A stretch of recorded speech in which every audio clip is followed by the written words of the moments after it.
Hello everybody, here is Diana Games and welcome to another video from the life and suffering of Sir Brante. Last time we ended the video before entering adulthood, and now we'll continue from there as a new chapter of our life awaits us. Adolescence is gone and adulthood awaits.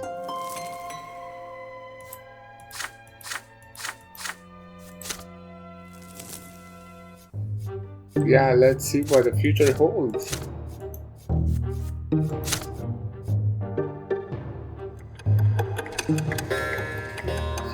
Youth. Leaving my hometown behind, I set out for the capital of the empire. There, I would discover my role in society. I absolutely love the voice acting. I would love to have more of that.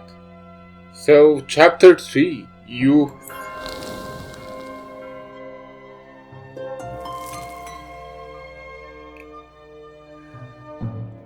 The driver flicks the reins, the carriage slowly sways, and it starts moving away from your home. You stick your head out the window to wave goodbye to your family. Nathan is running after the carriage with Thomas' young brother in tow, tears glistening in their eyes. It hurts to leave your home behind. Ahead lies Eterna, the imperial capital. You have often read about it and heard stories from Father and Stefan. It is a city that surpasses any thought enormously in terms of size, age, wealth, beauty, but what it's really like. What kind of life awaits you there? What will you learn there? And where will your action take you? You pass the old wall of Anizot. Somewhere within them is the old fortress you and Thomas built together out of old wooden planks, now left to the care of your younger brothers. You two are adults now. Perhaps your fortress will crumble, now abandoned, or perhaps your brother will continue what you started. Who knows?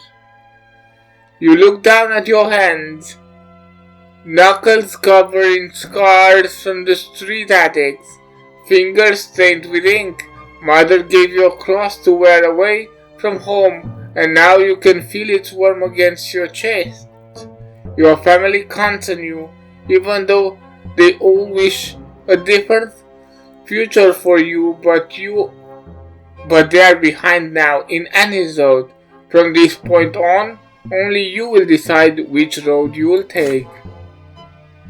This is the journey you prepared for through your entire childhood. Await of you lie many years in the capital, years that will determine your fate and your place in society.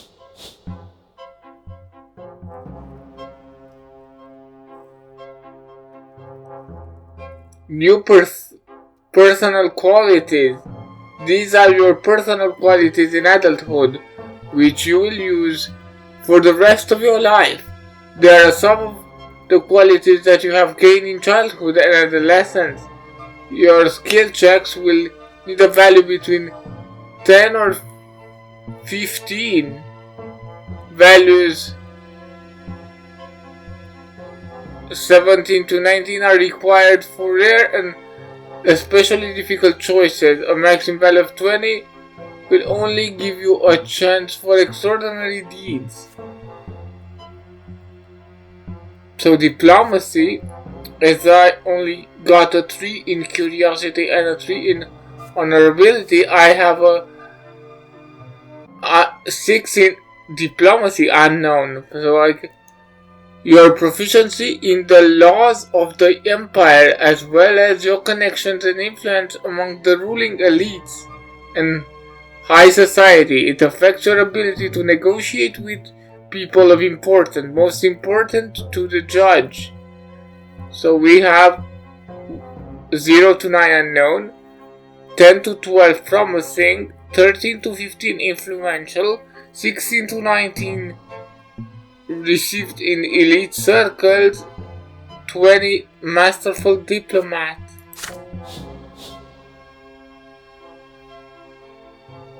Then perception and ingenuity, we have a manipulation of 6.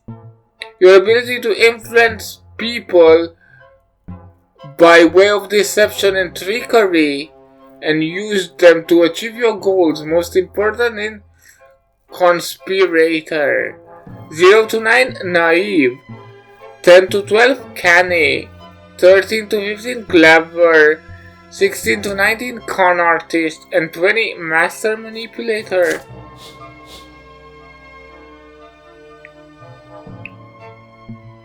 Now, theology, we have 13. Your proficiency with sacred texts, comprehension of divine law, and ability to construct and defend your own interpretation of faith. Most important for inquisitor. We could have 0 to 9 neophyte,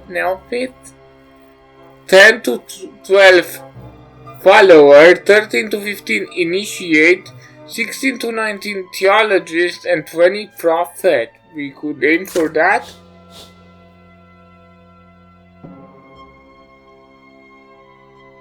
Now, determination and honor determines valor. Your capabilities as a warrior, your strength in battle and duels, it affects your ability to fight and command troops. Most important for judge. 0 to 9 weak in battle, 10 to 12 mediocre fighter, 13 to 15 seasoned warrior, 16 to 19 dangerous enemy, and 20 battle herder. Definitely not a quality for us. Scheming. Your talent for inciting riots, organized ambush, and plotting murders, assaults, and sabotage. It will determine the success of your criminal undertaking. Most important in conspirators. 0 to 9 inexperience, 10 to 12 conspirator, 13 to 15 dangerous one, 16 to 19 ringleader, and 20 criminal mastermind. Then we have your ability to instill faith, to guide and lead people with your speeches. We have a 10. So 0 to 9 will mean tongue-tied, 10 to 12 will mean clever speech, 13 to 15 silver tongue, 16 to 19 inspired speaker, and 20 great orator. So we have 2 abilities. So the perception with spirituality and the determination with spirituality. Okay.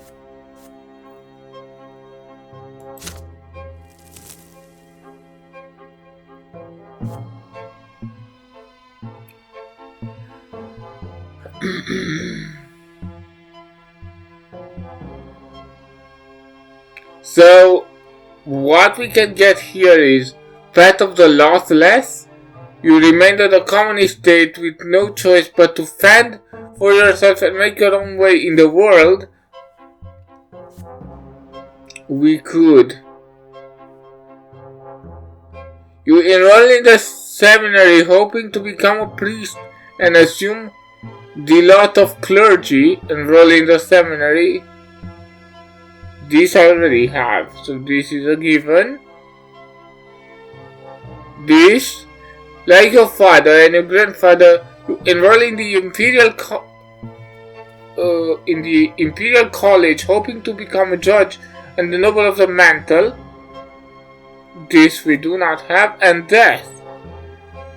Your early life is over. You leave the world forever and face the judge of the 2 twins. Hopefully not that though. Oh, others. Okay, you save the enigmatic singer known as Golden Voice for an untimely death. Collapses of the Lothless. You fail to protect the Lothless. The Empire utterly destroys the secret society. You rescue the Lothless and the secret society continues its activities in the capital.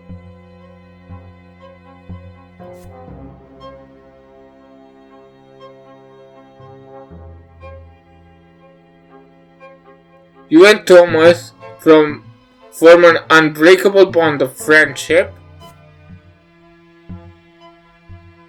You side with the new faith and support the transformation of the church. This could be a possibility. So now you have a diplomacy of 6, a theology of 13, a manipulation of 6, a valor of 3, an eloquence of 10, and a scheming of 3. Finally, adulthood awaits us.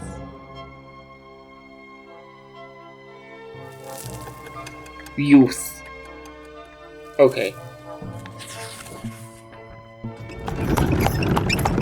Arrival in the capital. It takes a whole month to reach Eterna. Oh my god.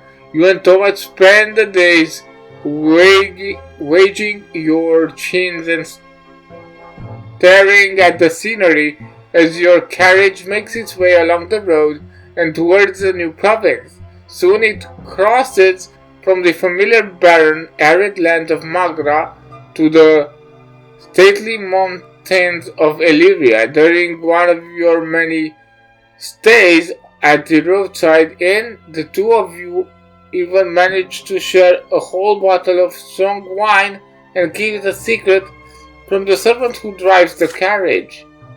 Adult life feels positively intoxicating. Soon, I tell you, soon we'll be there, and I'll earn my sword as soon as I get accepted into the military academy, and you'll see, and then nobody's gonna walk all over me like I'm some commoner. You keep rephrasing everything they taught you in school. Soon, you're almost at the end of your long journey. You have left behind the arid rocks of Magra, the mountain of Illyria, and the flooded meadow of Arcania. Eterna, the capital, is right ahead. Situated in the junction between Raglata and Talrina rivers, the city is vast.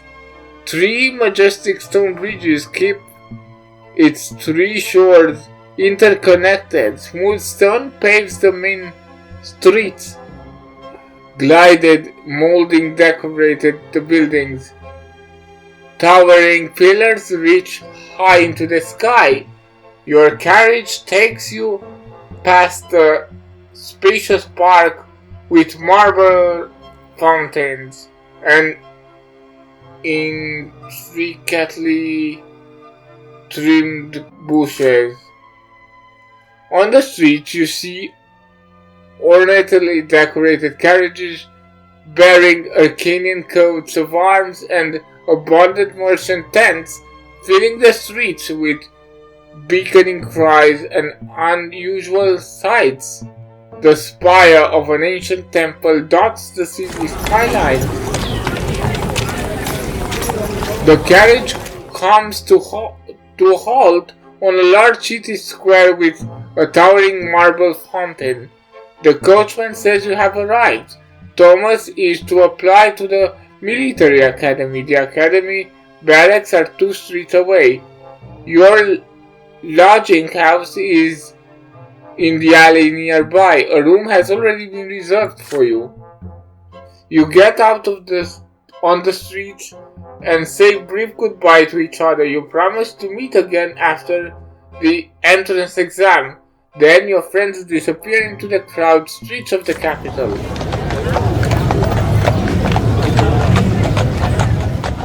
You are left to your own devices in this vast city. A group of noblemen walk past.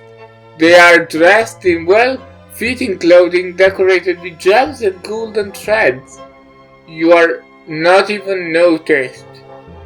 Street urchins chase a dog down the alley. Soldiers of the Imperial Legion are marching to fifes and drums towards the barracks. Humble pilgrims are gathering to the great temple of the twins.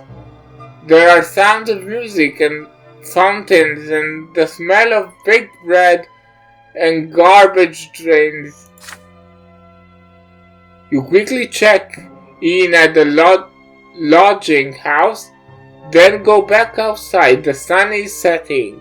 The streetlights comes to life. Merry music fills the caravans. Couples and noble coaches with tined windows fill the streets. Shadows and hushed voices and laughter fill the park.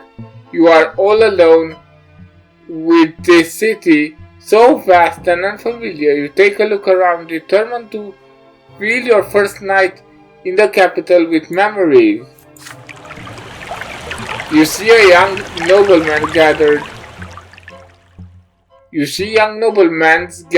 by the fountain, talking and making jokes excitedly. One of them keeps glancing at the clock tower. They are about your age. Their clothes are hand-tailored and two of them bear noble swords. They seem to be waiting for something. It might be a good idea to make their acquaintance. It should be most helpful to develop a familiarity with the influential nobles of the capital. Loud music from a large establishment on the corner of the district. Loud music from a large establishment on the corner distracts you for a moment. The servants have just opened the shutters to air out the hall. It seems there will be a gathering inside. People of various estates greet each other as they take their seats. A servant by the door of the establishment hails you. Sir Gert Arkin will be making a speech about the rights of the common estate. If you wish to listen, you'd better get inside quickly. Then you look at the great temple of the twins at the far end of the street. The pillar shines in the evening dusk above it. The temple gates are open and worshippers are flocking inside. There are so many people from an ordinary service. This must be something important. What do they preach here in the capital? What do they say about the new faith and the teaching of the patriarch Potis? You snap out of your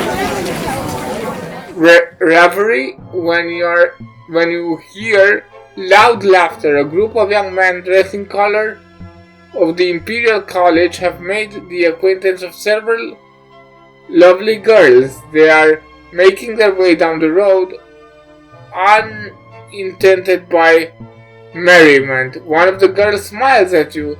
It is an invitation to join them. They turn the corner and walk away, but you can still hear their voices ringing and echoing through the streets. A night of revelry and jolly.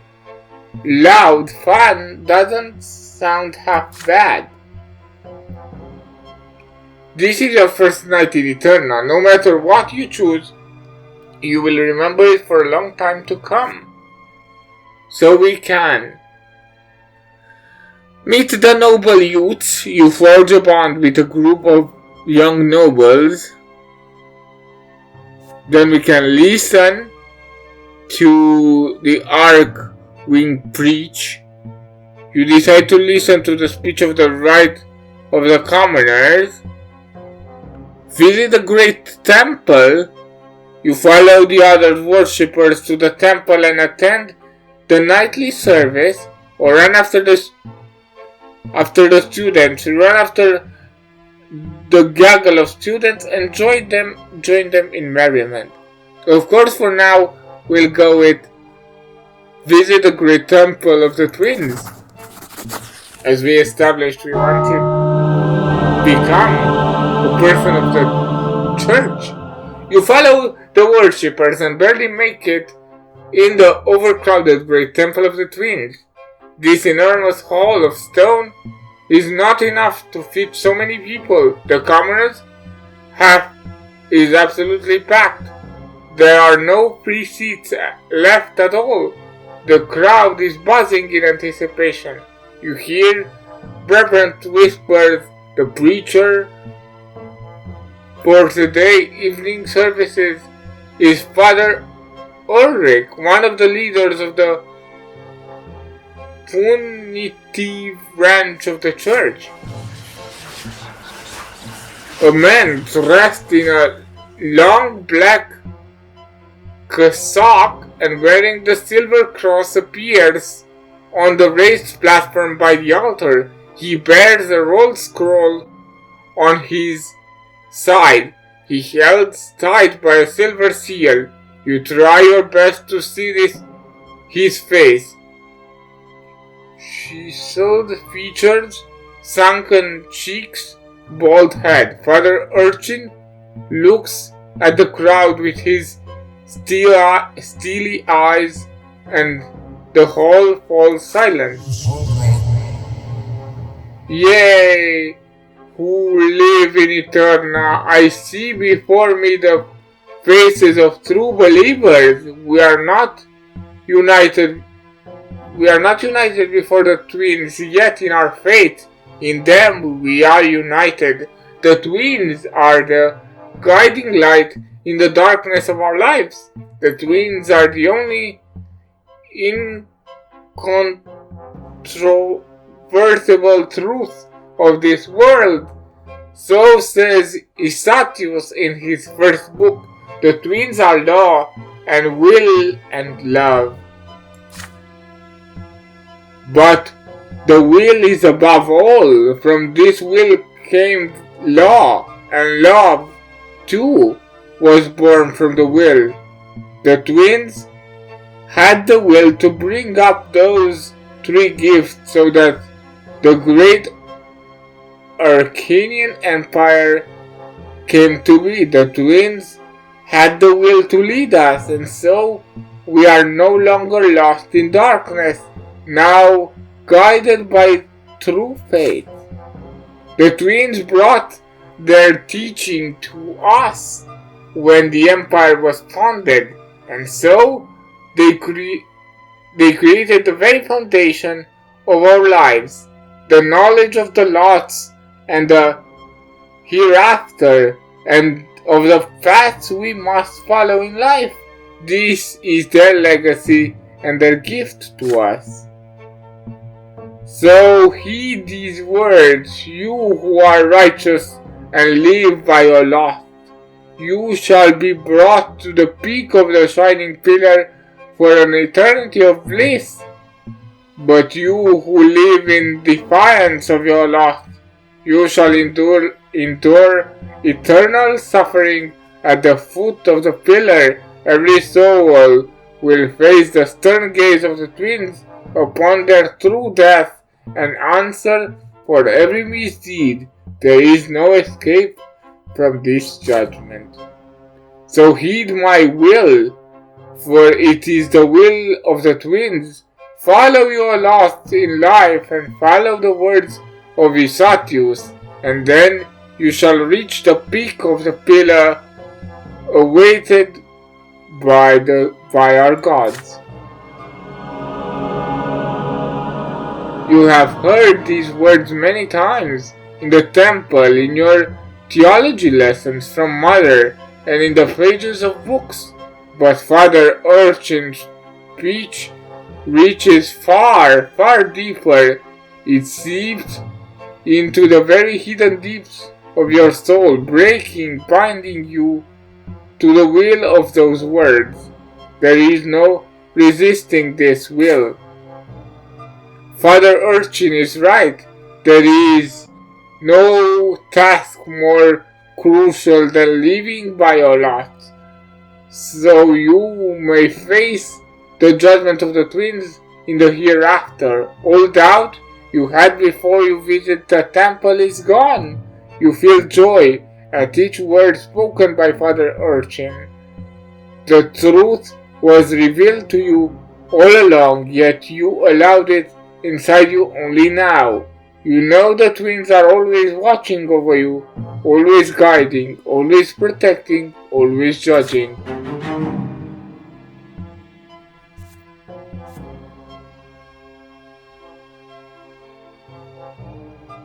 So we are an initiate. And here we are a clever speaker. Okay. The ceremony ends in the small hours of the night. The sky is tinted by the pink shade of the coming sunrise, and the shining pillar standing tall against the heavens. You return to your lodging, prepare all your things for the coming day, and drift off to sleep, free of any fear or doubt.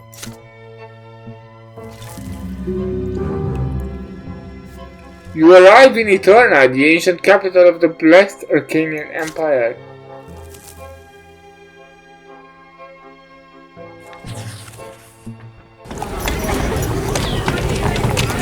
Luke's ceremony.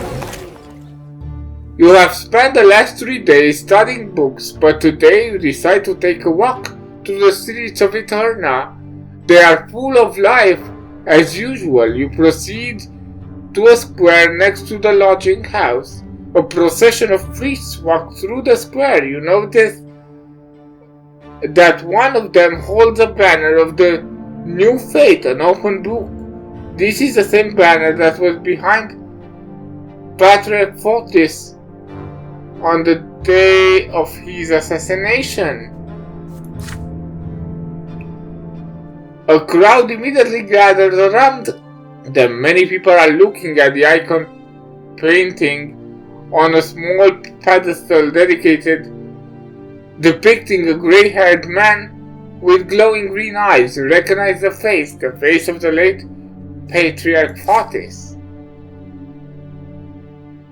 A man with a thick beard appears by the icon painting. His broad shoulders bear a white and golden cloak with the coat of arms of the capital province embroidered on it. He is Luke, Patriarch of Arcadia. He casts his stern gaze over the crowd. I shall speak to all who live with the sight of the shining pillar within the sight. Exactly 1 year ago, we lost Fotis, Patriarch of Magra province, mentor of the new faith. Patriarch Fotis was the first to see the books of Isatius for nothing by the words of a man, not the words of the twins themselves. He was the first to tell the people to seek the path of the gods in their own hearts instead of blindly following the lost, to seek answer in the lives of the twins and their own hearts rather than the words of the priests. Through Patriarch Fotis, we were able to see the truth. Through his death, we saw that his words are not heresy, they are the truths that used to be obscured by Isatius' lies. And now I'm bringing good news. Patriarch Junius Diamond has seen to it that our teacher will be canonized as a saint.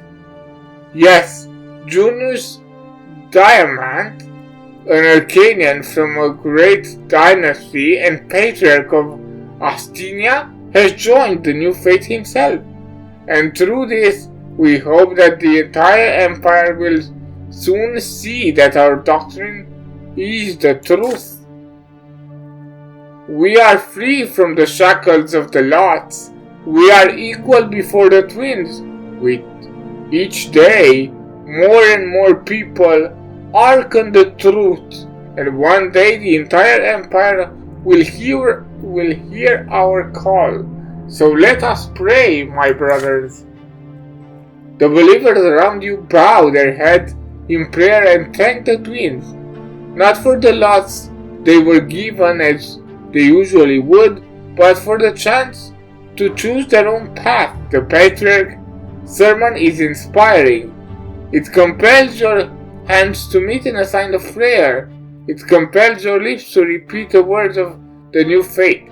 Patriarch Luke's sermon forms the canvas, and your heart beats in time with it now. You recall the murder of Patriarch Fotis a year ago. It seems more patriarchs share this doctrine now. The law of the news of Junius Diamond joining the new faith is stunning. If an Arcanian from a great dynasty has sided with Fotis' doctrine and agreed to see everyone as equal under the twins, the new faith must truly be putting down roots. But suddenly, several figures appear by the podium. Figures clad in black with glittering silver on their side. Inquisitors. They push through the crowd and form a circle around Patriarch Luke. One of the priests rises before the crowd. He is clean-shaved, tall, with a chinless feature. Everyone falls silent at the sight of him. The Inquisitor speaks with a booming voice that can be heard by all. I am Father Urchin. In the name of the twins and by the right as the Inquisitor, I order you to turn around and leave. The words you're hearing are full of lies. Patriarch Luke has set out to poison your hearts and minds, and the Inquisition will not allow this heresy to spread. The only true path in life is the will of the twins. Life offers us no other choice. You are hereby ordered to disperse at once. Most of the people leave the square immediately. Few want to get involved with the Inquisition. Some people stay, however, and some even shout angrily, "We want to listen to Luke. He is a patriarch of Arcania, and he has more to say. Get away from our sermon, old believers. We will not listen to you and your hooray old lies about the lots." Inquisitors bring those who may yet listen back to their lots and leave the others to the champions of faith. The black-clad Inquisitors descend from the podium and approaches the people who choose to stay. With nothing but their words, they make people stop shouting and start listening. When uproar ceases quietly, they have dissected the crowd, split in its smaller groups, and surrounded each Inquisitor. One of the Inquisitors chooses to approach you. He is a humble-looking man of age with a rough haircut. He looks you straight in the eyes as his lively, soulful voice forces you to listen to his words despite yourself. My name is Father Jeremiah. I know your thoughts were stirred by the Patriarch's words. You are not sure who to trust, but I teach at the seminar. I have been studying the teaching of the twins my entire life. You can trust me. I know you can hear what I have to say. I see the light in your eyes, the light of the true faith. Will you listen to my counsel, my son? You feel no malice in the words of the Inquisitor Jeremiah, only hope. It is his lot to aid you, to guide you away from an error and set you on the path of true faith. He is a priest, so he should know the truth, or perhaps the inquisitor himself is in the wrong. Listen to his counseling. You accept the inquisitor's counsel. Debate him. You argue against the inquisitor and in favor of the new faith. Resist him. You refuse to be ordered around by him. It is not the clergy's place to give you orders. Of course, I will listen as I try to become a priest.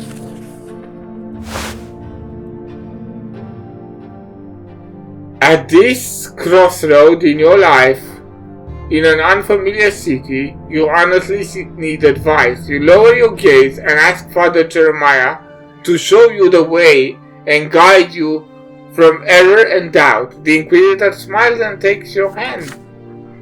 My son, all of us may sometimes stray from the path predetermined by the twins. You are well dressed, yet I presume you are from the communist state, are you not? You nod, and Father Jeremiah sighs. In these difficult times of your estate are the ones the most tormented by doubt. Your loss is suffering, but not all of you are ready to suffer. Some turn to guile and cunning to avoid it, and they end up in the eternity's embrace at the foot of the pillar. Please understand, my son, your lot requires humility, suffering. It is inevitable, so is doubt. Each of them may temper your soul, yet each may also destroy it. But know this, if you have doubt, you are always welcome at the temple. No priest will turn you away in a moment of weakness. This is why we exist, to fortify faith in the heart of all people, to bring the word of the twins to those who have gone astray. Know this, the Inquisition does not imprison everyone suspected of heresy. We exist to protect souls, to guide and save them. We pursue dangerous doctrine and seek to rescue every soul. Arrest and execution is our last resort only for sinners beyond redemption. You can see that I am merely speaking to you right now. I have not resorted to force, nor am I giving you orders. You are following your lot by hearing my counsel with humility. With this in mind, consider the following. Did the preacher speak the truth? You consider the question. Your fascination with Patriarch Luke's speech has vanished. Was it a sermon or a temptation? Patriarch of Arcania made you doubt your faith and your lot. He made you see darkness and doubt, but all this time your lot has remained the same as the one you were born with. You fold your hands in prayer and thank the Inquisitor for his counsel. The light of the twins will keep you on their path, and not even Patriarch will be able to intervene. Only a new sacrament and not your will can change your lot. You explain, and only the Imperial College can lend you a second sacrament. Your voice starts shaking as you say this. Father Jeremiah notices. This is not the only way, my son. You can always come to the Divine Seminary and become a priest. If you come to the seminary and prove you deserve the lot of clergy, you'll be accepted. I teach there, and I am always happy to see students of considerable talent. Your connection to the twin is strong indeed. Only people such as you have it in them to guide and care for others. The work of priest is not less important than the work of a judge. You bid farewell to Father Jeremiah. While you were talking, the world around you seemed to vanish. There were just you, him, and the word of the twins.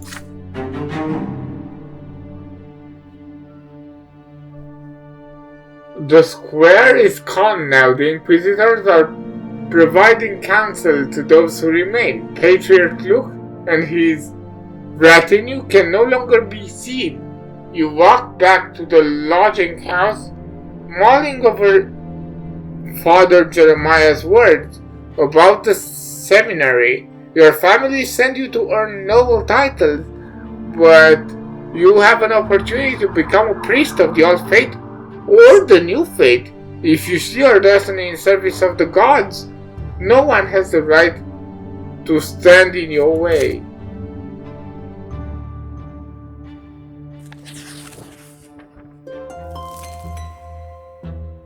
Patriarch Luke's sermon, year 1134, fall, the advice of the new faith.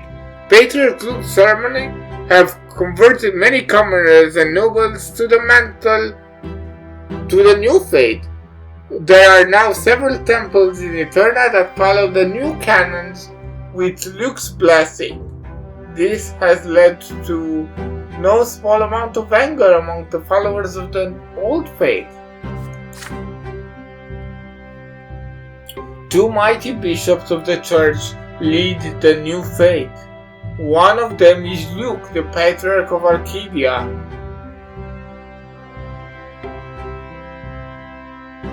Himself, spiritual mentor of the capital province. He preaches all across Arcadia. His every sermon adding to the new faith's flock. The other leader of the new faith is Patriarch Junius Diamond. Hailing from a great Arcadian dynasty, he is the de facto ruler of Astinia province. Adored by his subject, he has founded the Holy Order anew. Justice Diamond rarely preaches, but people believe that Astinia Patriarch attends to the needs of all who convert to the new faith. This schism within the church is growing. The split has further divided between the commoners and the nobles, though thankfully there has been no direct conflict yet. But it has become clear that there is no way to stop the steady advance of the new faith. Born from the death of Patriarch Fotis, it grows stronger by the day. So we are now on schism, and the order is still discontent.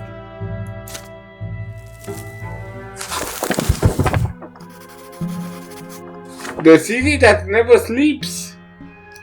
The next few weeks pass by in hard work and preparation for the coming of entrance exam at the Imperial College. You grow more and more exhausted with each passing day, so much that one night you fall asleep while studying another book. When you finally come to, you decide it's high time to get some recreation outside. The city of Eterna amazes you as you stroll through its splendid streets. It's another night, a different night, yet the city is beautiful. The shining pillar slices a light against the darkness sky. The lamps on the facades of buildings are lit. Night descends on the capital. You don't feel like going back to your books tonight. Recently, you made acquaintance of several young men. They are children of nobles of the mantle, just like you, sent to the capital to earn their noble titles at the college. You decide to seek them out. Your new friends are having a late dinner on the next street over, loudly discussing their plans for tonight. Some speak eagerly of dueling club where you can see the most skilled and ardent duelers in the empire doing what they do best. You have never seen professional duelers fight. It must be far more exciting than further fencing lessons on the fight in the ruins of Anisel.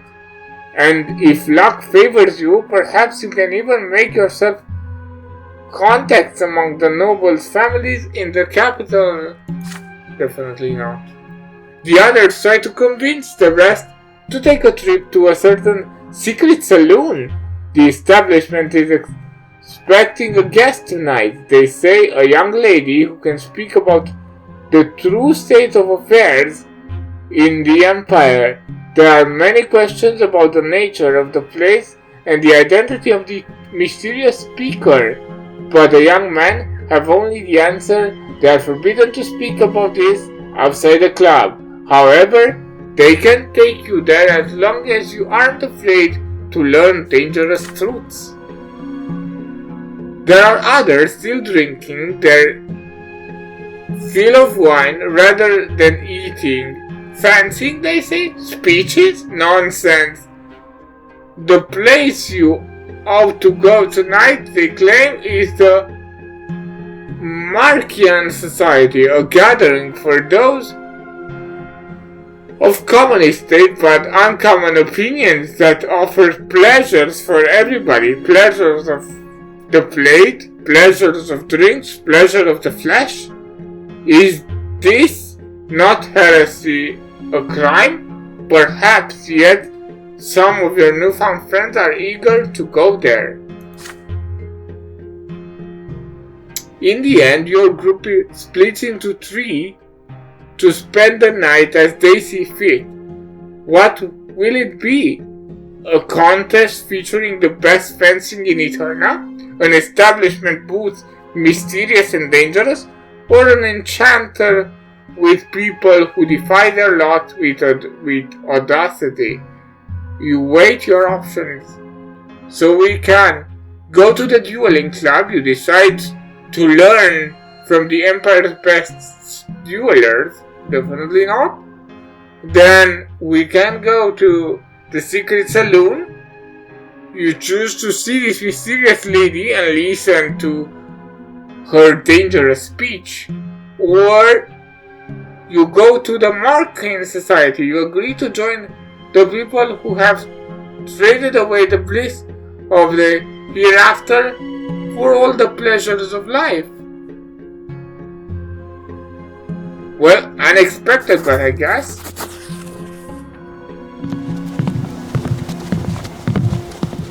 You wander through the hallway of Eternal with your group of pleasure seekers until you finally reach a towering stone building with purple pillars.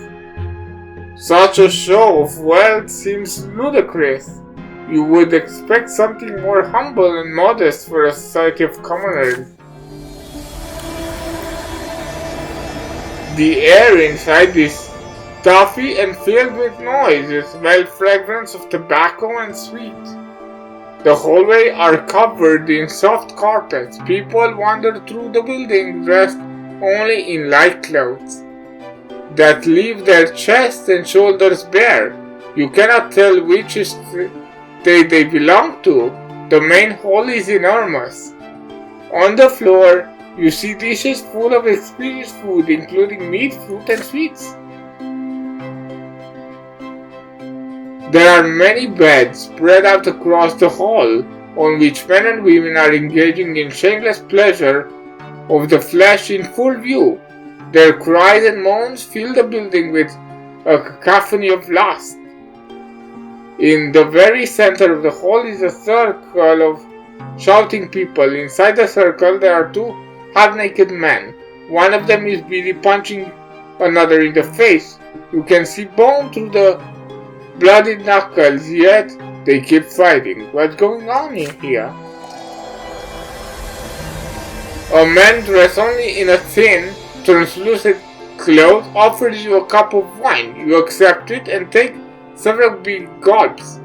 The spirits warm your body and bring you to the tranquility you desire.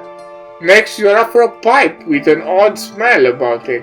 You hesitate, but still you put it to your lips and inhale. A strange smoke cloud your mind, but a few moments later, your head feels clear and unexpectedly light. You stumble forward in this strange state, bumping into people until you reach the feast on the floor. The meat is incredibly delicious, the wine is too. Your doubt and fears are gone. This place is worth the risk. The cries of the other people in the house ring in your ears.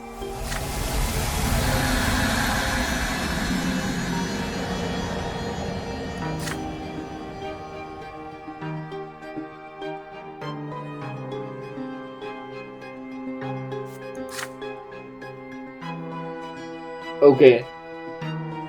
The cries of the other people in the house ring in your ears. Accept pleasure, reject suffering. Why wait for the peak if bliss is waiting for us right here? A silly, intoxicating smile appears on your face. You nod and shove another piece of meat into your mouth. Strong arms wrap around your shoulder. A stunning, handsome young man has approached you. His flowing hair falls to his bare chest. He is dressed in nothing but a thin loin cloth. He kisses and licks your fingers gently, then guides your hand to his chest. You hear a heavy blow, and the front door is smashed to pieces. This and the sound of screaming is enough to bring you back to your senses. Men in black cassocks with silver crosses around their necks barge in the building, accompanied by armed guards. Next comes the terrifying shout. In the name of the Inquisition, you are all under arrest for the crime of heresy. The half-naked men abandon their fight in the center of the hall and throw themselves at the Inquisition. The bulky, gray-haired man with broken knuckles is among them. He takes a sword in the throat.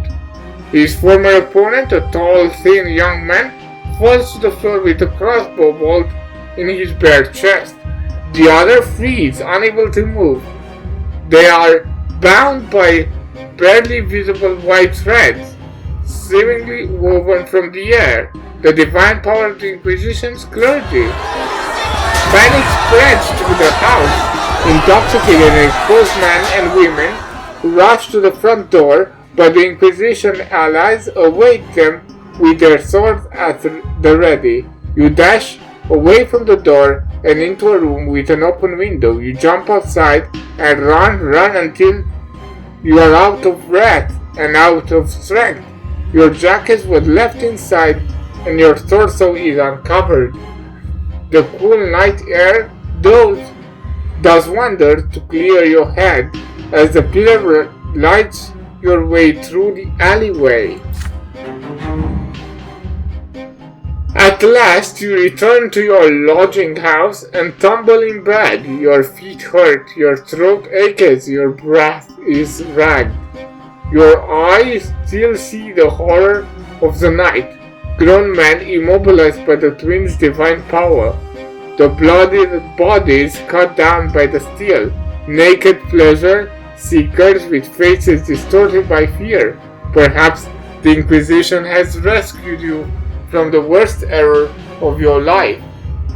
One of that would have led you to the foot of the pillar. You fall asleep only at sunrise. We are already a theologist. Interesting. Well, apparently youth will have 4 steps. We've already completed 1. So I guess next time we'll see what happens. But I think we did good in our first adventure as young adults in the capital.